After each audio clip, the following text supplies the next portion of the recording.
Hey, what is up, lovelies? It's Lynn, the Gacha Goblin, and you know what? With how intense Silas's introduction to the game was, I think it's safe to say that however they're going to introduce whatever love interest next is going to be really, really intense. And the story is going to be fully developed, and it's just going to have so many twists and turns, and I'm so here for it.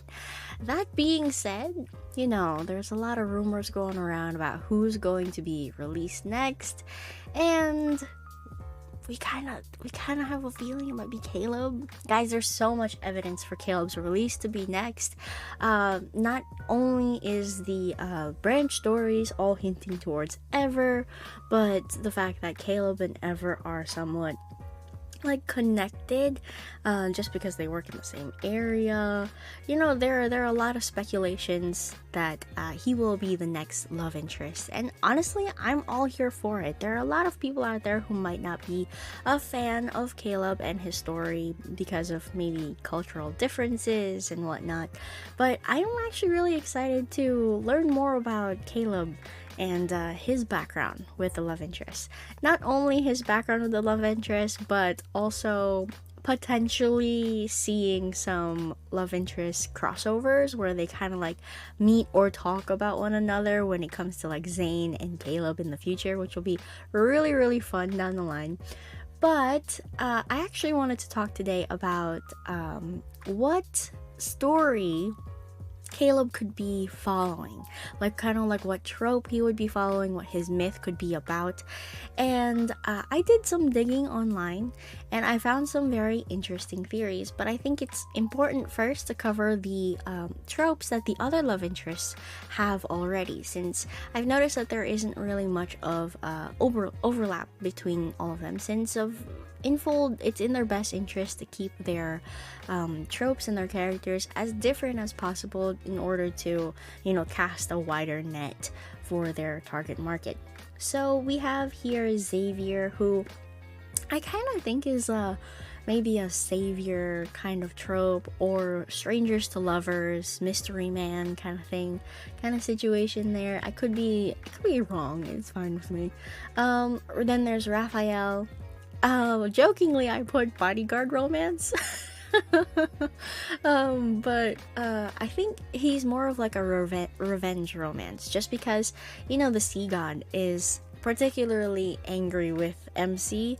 Not necessarily Raphael himself. Maybe Raphael doesn't feel as much anger as the sea god, which is okay, but I think it's still underlying there.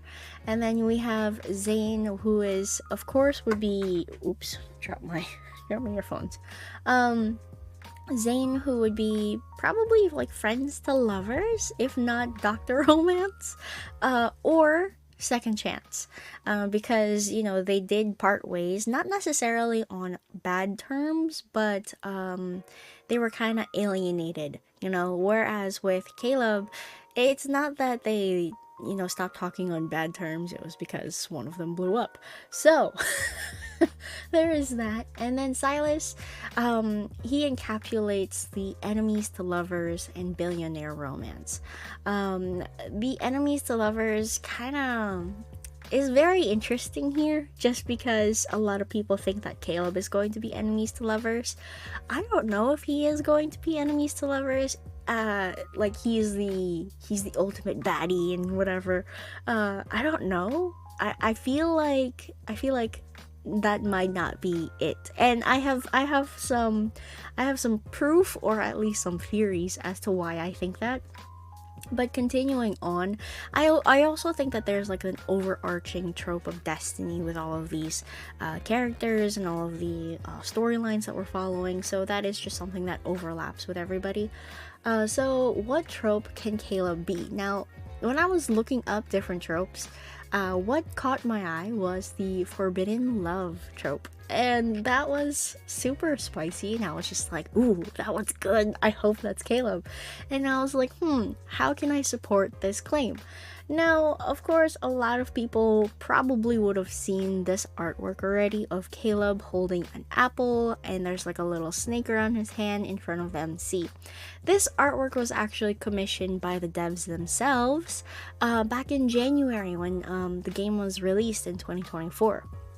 So that means they've already been thinking about future love interests, the story of them, and how they're going to kind of present that to us as their audience. And it's really interesting to see everybody kind of like jump to the whole Adam and Eve theory about this, since there is that iconic snake and also the apple. Even I thought it was going to be Adam and Eve. But, guys, I know we all thought that Silas was going to be somewhat Hades related, somewhat, Persephone, underworld, Greek mythology, whatnot related, but again, we have to remember that this is a Chinese-based game. Yes, they can pull from different mythological stories out there, but why not highlight their own? So that's what I thought about, and I was like, okay, let me do some digging. Where do we have any like iconic snakes in Chinese stories, folklore, and mythos, basically? And I did some digging, and what came out was actually very interesting. So there's a story about the legend of the white snake, a Mezzouline story. I'm not sure what that is, but this is like a what do you call those, like fables, where there's a story and there's supposed to be like a message at the end, like a lesson that needs to be learned. So that's how the story originally started, but over the course of many years and how humans basically tell stories, it changes over time, especially through different media when it's portrayed. So from plays to oral tellings, and then to eventually dramas in the future, like televised dramas, the story became a fable that had a lesson into a romance. And this story is actually quite interesting, just because it highlights that it is a white snake. So we'll get to the apple part later.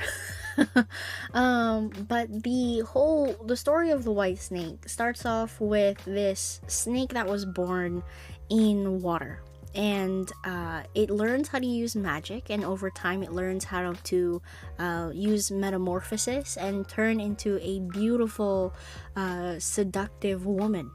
And all of the other snakes that were born in this lake also would always turn into women, because they would kind of lure men into their hideouts and devour them.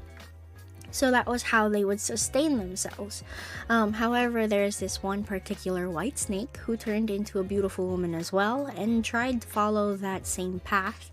However, instead of ensnaring a man, she became ensnared with the man. So she fell in love with a human, and she courted him. They ended up getting married, despite the efforts of this like monk.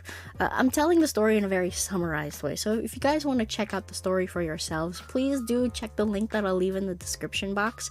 It's where I got my information from. But if there are better resources out there and somebody knows the story better than me, please do leave a comment down below. That would greatly help the community, as well as also my theory crafting.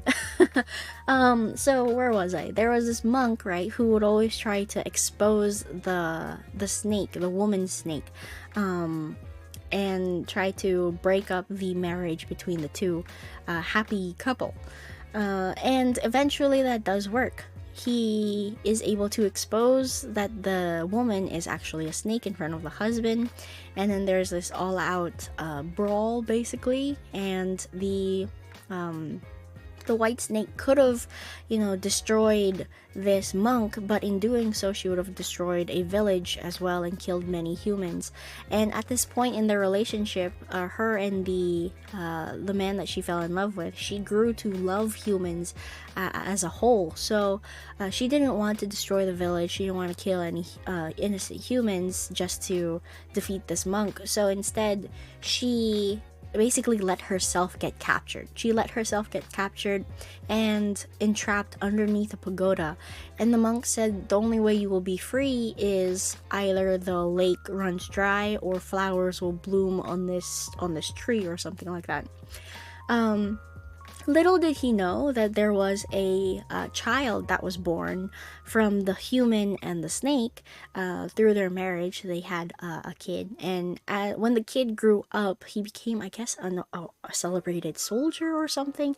I'm not actually sure what that was, but he goes to the pagoda not knowing that his mom was a snake, not knowing that she was actually trapped underneath that pagoda, and he had a wreath of flowers around his neck, and he put it in the pagoda somewhere, and it kind of like meant that flowers bloomed on the pagoda, and he released his mom. So it's a happy ending, and depending on what version you look into, the endings do change, because again, there were many different iterations of this story. But it's kind of interesting to see the life of that white snake, and I'm kind of like drawing parallels to Caleb. So my theory here is, what if Caleb, instead of the seductive woman, it's him? Like, he's the cunning snake, almost like a wolf in sheep's clothing. And what if he was actually, planted into the lives of the grandma and MC when they were still kids? What if he was one of those kids that ever had experimented on, much like Luke and Kieran when they were younger? So what if he was, kind of indoctrinated into the Ever Corporation and the thought whatnot, and was planted into the lives of Grandma and MC after the Chronosphere catastrophe? Because honestly, that's the only time that we are introduced to Caleb. So it leaves like a time gap of when he was born, when he grew up, and when we actually meet him technically in the story. So how did Grandma even know who Caleb was? Why did she immediately just take him in? Even if she knew him from like afar, or maybe Grandma knew about the experiments that Ever was doing and knew Caleb was one of the quote-unquote victims. Who knows? There are a lot of holes here that we don't really know about. Again, if I'm missing some parts of the story and the lore, let me know down in the comments below. But yeah, he could have been planted right into their family, but over the course of time, he falls in love with the MC, and then doesn't want to expose the MC to the plots of Ever because she has the ether core inside of her. So he comes up with a way of sacrificing himself. Hence, therefore, the explosion in chapter 4. It's actually interesting. And then something down the line, the MC will do something that maybe releases Caleb from like a prison that he's in, or a self imprisonment. Because if you're going to pretend to kill yourself, maybe you can trap yourself in a gravitational void or something like that. A lot of things could be written about this. And the only way for him to be released is if somebody from the outside unlocks it, and maybe that could be MC. Kind of like paralleling what is going on with the story of the White Snake. So that is that. And then as a peace offering to show that he only means good intentions, that's what the apple represents. So apples in Chinese mythos, in Chinese lore, in Chinese meanings, I don't know what the phrasing is. It means peace. It means to bring prosperity. It is actually a gift given during Christmas. Interesting, right? Christmas is around the corner too. So, am I excited? Do I think that these theories are going to be true? Maybe parts of it, maybe some of it.